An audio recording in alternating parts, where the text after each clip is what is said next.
quiser acompanhar, abra sua Bíblia em Gênesis capítulo 3. Gênesis capítulo 3.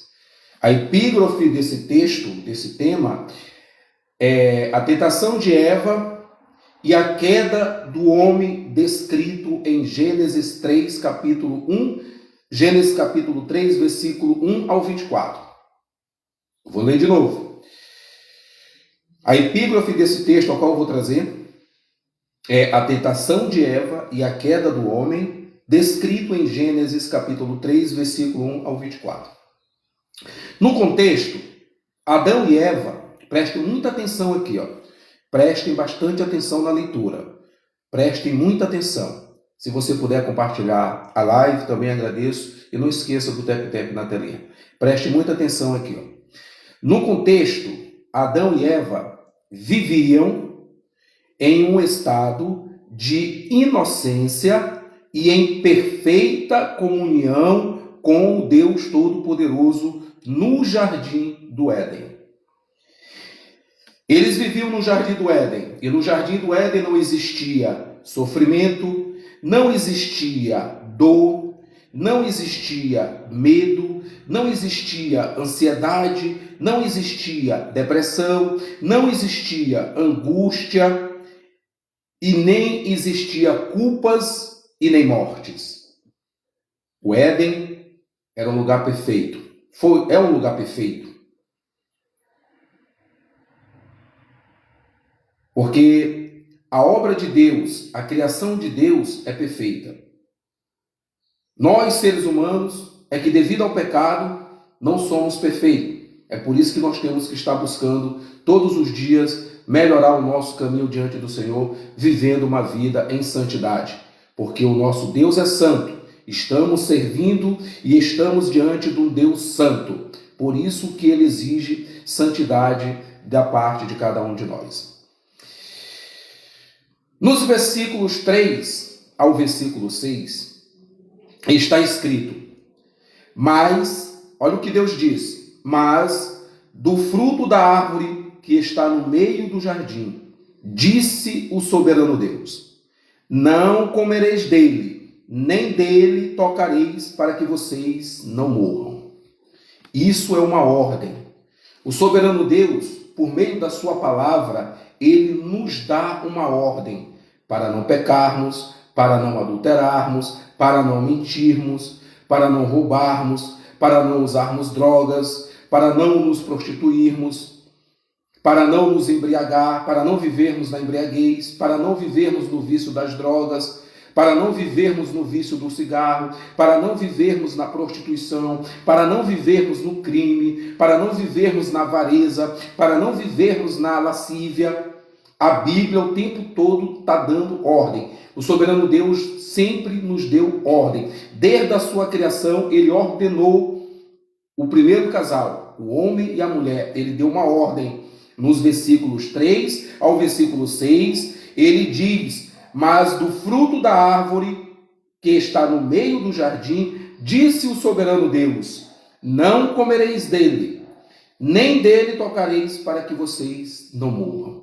Se o soberano Deus está nos dando uma ordem, ordem tem que ser obedecidas. Se o soberano Deus está dizendo, não façam isso, nós temos que obedecer. No momento que eu entendo que Deus está dizendo para eu não fazer isso e eu faço, eu estou me rebelando contra Deus. Eu estou me revoltando contra as ordens de Deus. Eu estou sendo um rebelde diante do Senhor. Porque o pecado da desobediência é rebeldia aos olhos de Deus. O pecado da desobediência é rebeldia aos olhos de Deus. E é o que muitos seres humanos estão sendo, rebeldes.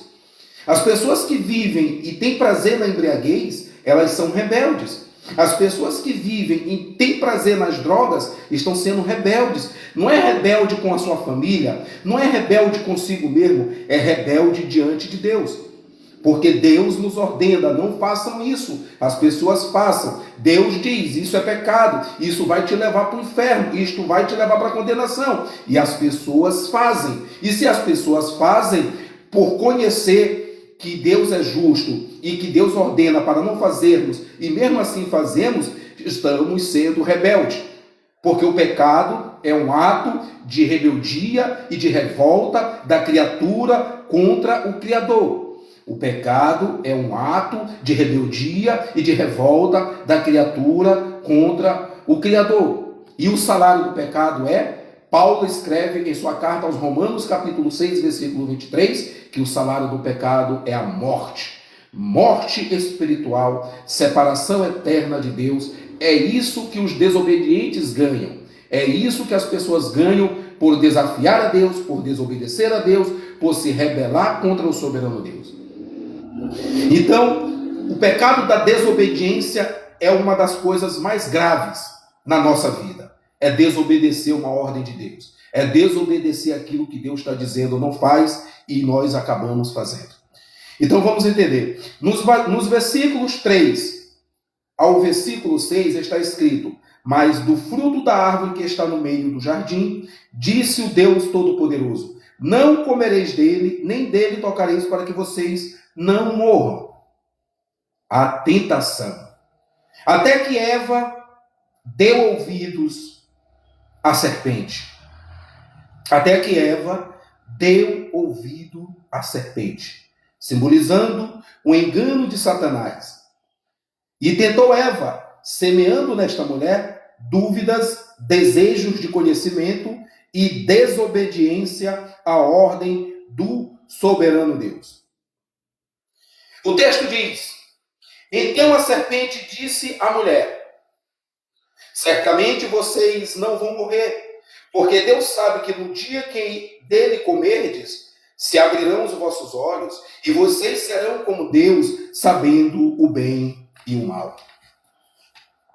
E vendo a mulher que aquela árvore era boa para se comer, e agradável aos olhos, e árvore desejável para dar entendimento, tomou do seu fruto e comeu, e deu também a seu marido, e ele comeu com ela.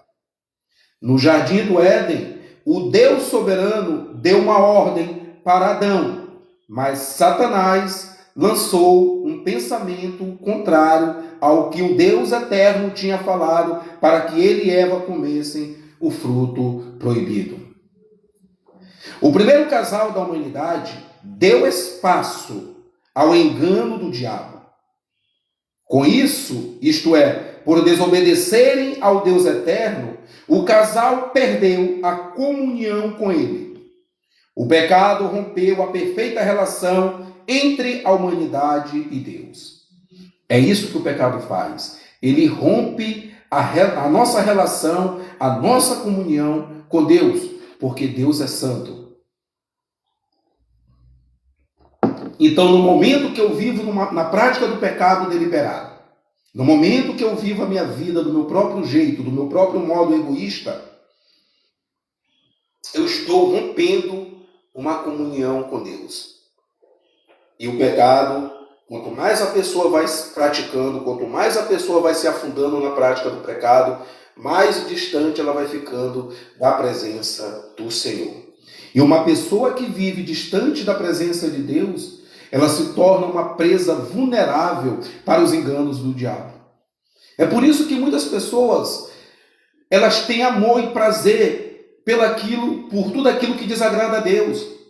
É por isso que muitas pessoas têm amor e prazer por aquilo que ofende a Deus. É por isso que muitas pessoas não querem saber de salvação. As pessoas não querem saber nem de uma pregação do Evangelho. É por isso que muitas pessoas, elas preferem estar nas farras, nas curtições, porque elas não querem ter compromisso com Deus. Elas estão com seu coração voltado para o mundo, porque elas amam o mundo.